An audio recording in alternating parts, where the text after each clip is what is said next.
E aí, gente, Marcos falando aqui novamente e vamos dar continuidade à parte 2 do vídeo da ferramenta seleção. Acompanhe aí.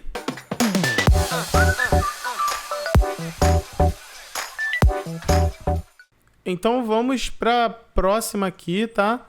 Vamos selecionar o nosso bitmap e vocês vão ver que a gente ganhou aqui, ó, essa ferramenta editar bitmap, que leva você a um outro software que vem acompanhado do CorelDRAW, que se chama Corel Photo Paint. E mais tarde a gente vai ver ele. Então eu vou pular essa aqui por enquanto. Esse aqui é o rastreio do bitmap. Você clica nele, tá? Aqui, ó, rastreio do bitmap. Rastreio de contorno. Aí você pode escolher qualquer um aqui. Eu costumo clicar em Clip Art. Aguarda o Corel fazer o trabalho. Então você vê aqui, ó, que ele vai estar vetorizando a sua arte em bitmap, tá bom?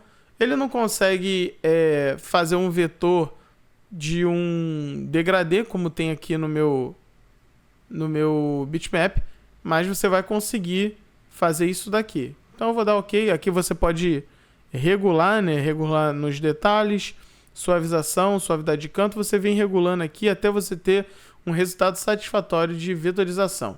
Aí você aplica em OK, separa e você vai ver que aqui, ó, está totalmente editável. Aqui, ó, diferente daqui, aqui é um bitmap, não tem muito o que você fazer. Aqui você pode pintar de azul, pode pintar de vermelho, tá totalmente editável, tá legal? Show! Aqui, esses outros aqui, com exceção desse carinha aqui, a gente não usa muito. Então eu vou falar mais do máscara de cor de bitmap, que é esse cara aqui, ó, tá? Eu vou selecionar e ele já abre aqui na janela de encaixe, tá? Então eu vou dar um exemplo aqui. Normalmente eu uso ele para retirar fundos que tem uma cor só, entendeu? Uma imagem que possui um fundo branco e eu quero que ela fique no estilo de PNG, tá? Então o que eu faço aqui? Eu clico em uma dessas barras aqui, ó.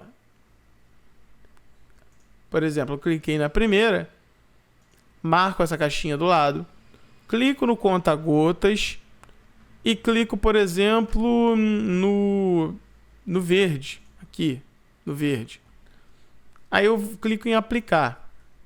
Vou dar OK nisso daqui. E o verde todo sumiu. Vou diminuir aqui os detalhes, né, das cores aproximadas que ele pesca e vou aplicar e você vê que alguns verdes aqui, algumas tonalidades de verde foi poupada desse filtro, tá? Da mesma forma que se eu selecionar, já tenho o cinza aqui, mas eu vou fazer uma cópia aqui do conta-gotas, né?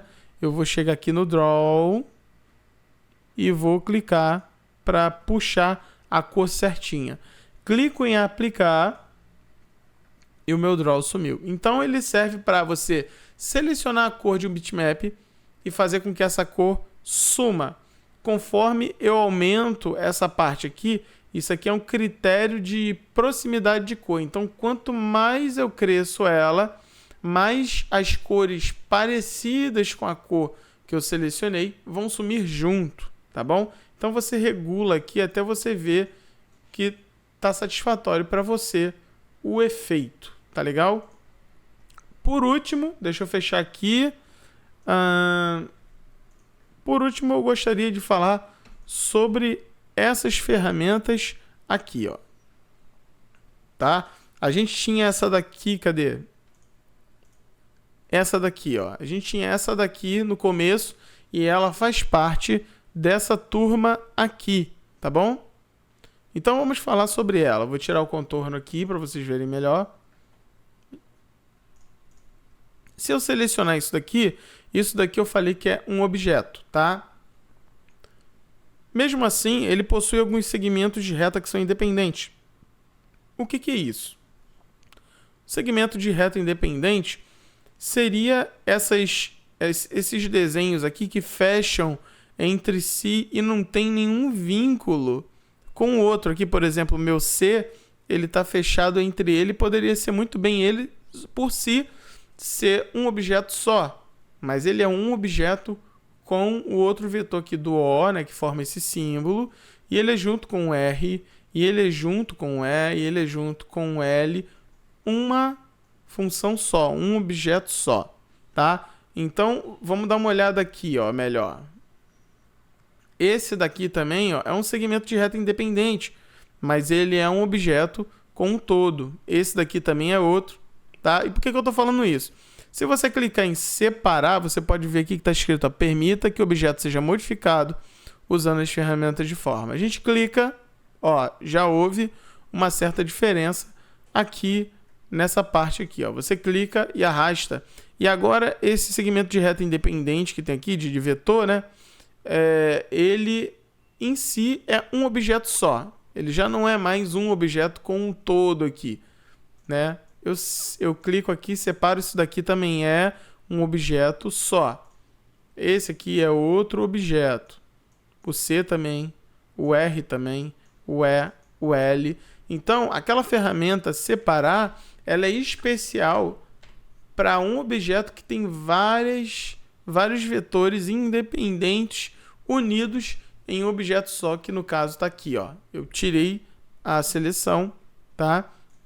Eu cliquei, eu arrastei, eu aumentei e diminuí, tudo foi junto, porque é um objeto só, tá? Clico em separar, né? Seleciono o O e ele está sozinho, tá? Aqui é mais interessante aqui no R, ó, porque você pode ver que ele perdeu aquele vazado, tá? O vazado, gente, por mais que ele esteja aqui por dentro, ele é um segmento de reta independente, porque ele, vamos supor que ele começou aqui, ele vem para cá, dá a volta e termina onde ele começou. Ele não tem nenhum vínculo com esse vetor externo aqui, ou por aqui, nenhum lugar, ele é independente. Então, quando eu clico em separar, ele some também, tá? Desse jeito. E você pode fazer ao contrário também, tá? Como, por exemplo, quando você tem um vetor desse jeito, eu vou criar aqui um círculo verde e um quadrado verde também. Então, olha o que vai acontecer. Melhor, eu vou colocar vermelho para explicar sobre propriedades do objeto, tá? Primeiro assim. Se eu clico no vermelho, seguro Shift e clico no azul para estarem selecionados os dois juntos, e eu clico aqui em combinar, eu faço esse vazado aqui, ó. O quadrado ele vira um vazado dentro do círculo, ó. Eu posso levar aqui, ó, e você vai conseguir ver através do quadrado o R, tá vendo? Como prova de que é um vazado mesmo, não é um quadrado branco, tá legal?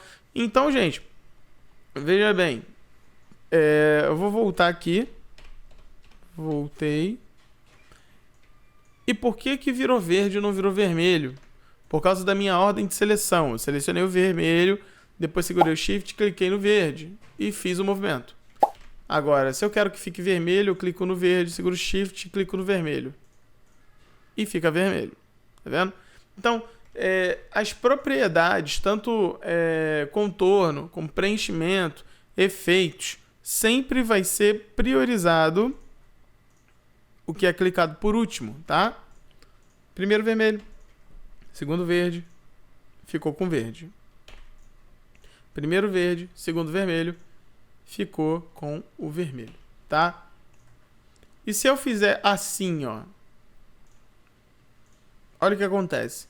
Existe uma interseção aqui entre o quadrado e o círculo que fica vazado, e o quadrado que fica do lado de fora, ele vira um complemento do preenchimento do círculo verde, tá? Fica desse jeito aqui. Deixa eu separar aqui, ó, para mostrar para vocês o efeito seguinte, ó.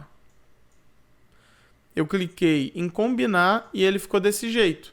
Agora, se eu clico em soldar, ele vai ficar assim.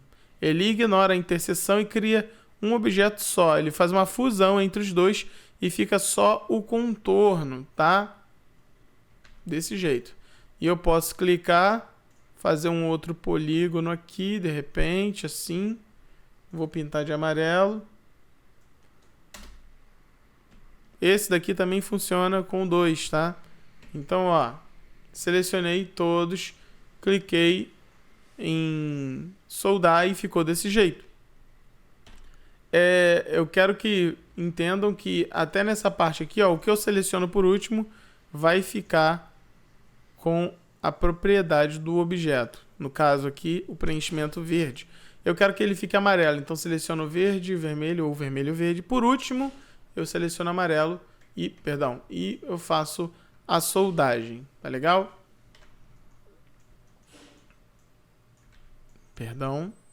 Soldar. Agora eu quero que vocês conheçam a ferramenta aparar, tá? Eu clico no vermelho, depois clico no círculo verde e clico em aparar, que fica do lado do solda. Aí eu clico aqui e olha o que acontece com o círculo, ó. Eu posso fazer isso com o amarelo também. Aparar. E olha o que acontece. Bem legal. E eu posso fazer o contrário. Eu posso fazer com que o círculo corte o vermelho e corte o amarelo. Então, como que eu vou saber a diferença do que vai cortar o quê? O primeiro objeto selecionado é o objeto que corta, tá? O segundo ou último objeto é o objeto que vai ser cortado, tá? Então, ó, selecionei o verde e por último o amarelo. Cortei o amarelo. Selecionei o amarelo e depois o verde. Cortei o verde, tá bom? Então, ó, deixa eu fazer uma cópia aqui. Sempre estou arrastando aquele bitmap. Aqui. E aqui. Só para vocês verem o que aconteceu. Né? Temos aqui, ó, ferramenta combinar. Temos aqui a ferramenta soldar. Aqui fizemos a ferramenta aparar. E aqui a gente vai usar a ferramenta cria um limite. Essas outras aqui, na verdade eu vou fazer o seguinte, eu vou explicar para vocês como funciona a ferramenta interseção, que eu acabei esquecendo. Ferramenta interseção também é muito importante e eu uso muito até hoje. Olha, seleciona aqui, ó, o amarelo com o vermelho com o verde. Interseção. Não vai acontecer nada. Se eu seleciono um com o outro, olha o que aconteceu. Eu criei um objeto que está entre o círculo verde e o quadrado vermelho, tá? Aqui, ó. Novamente, eu digo que a propriedade que foi para esse objeto novo que foi criado é do último que eu clico, que no caso é esse daqui, ó. Se eu de repente clicar no verde e depois por último clicar no vermelho, ele vai criar um objeto vermelho. Então vamos deixar aqui, ó. Aqui. E aqui. Essas são as interseções. Para entender melhor, eu vou deixar sem contorno, sem preenchimento. Sem preenchimento você consegue ver o contorno legal. Então, ó, o objeto novo que vai ser gerado pela interseção, ele tá aqui, ó, nessa parte aonde aqui ficou vazado, entendeu? Dessa vez ele vai criar um novo objeto vindo daqui. Então eu seleciono o quadrado, seleciono o círculo, coloco em interseção e eu tenho um novo objeto aqui, ó, pintei de verde. Aqui também eu vou fazer. Pintei de amarelo. E agora sim, por último, tá? A gente vai fazer a ferramenta contorno. Vou voltar com as cores aqui. Pronto. minha ferramenta contorno, tá? Na verdade, o nome dela é Cria um Limite, mas eu gosto de falar que ela é contorno porque ela cria um novo objeto com contorno de tudo. Então eu tenho aqui, ó, um losango, tenho um quadrado e um círculo. Selecionei todos juntos, cliquei aqui no limite, né? E eu fiz um novo objeto com o mesmo formato de tudo. Tá legal? Então, foi o que a gente viu aqui, gente, ó. Recapitulando, combinar tem esse efeito aqui. Esse aqui é o soldar. Esse aqui é o aparar. Esse aqui é o interseção. Esse daqui é o cria o limite, tá? Que vem junto com esse daqui. Cria um limite. E é isso aí, espero que vocês tenham gostado. Se você gostou, dá uma curtida aí, que vai ser muito importante pra gente. Como eu sempre digo aqui, gente, no Corel e na vida, sempre é um aprendizado. Valeu!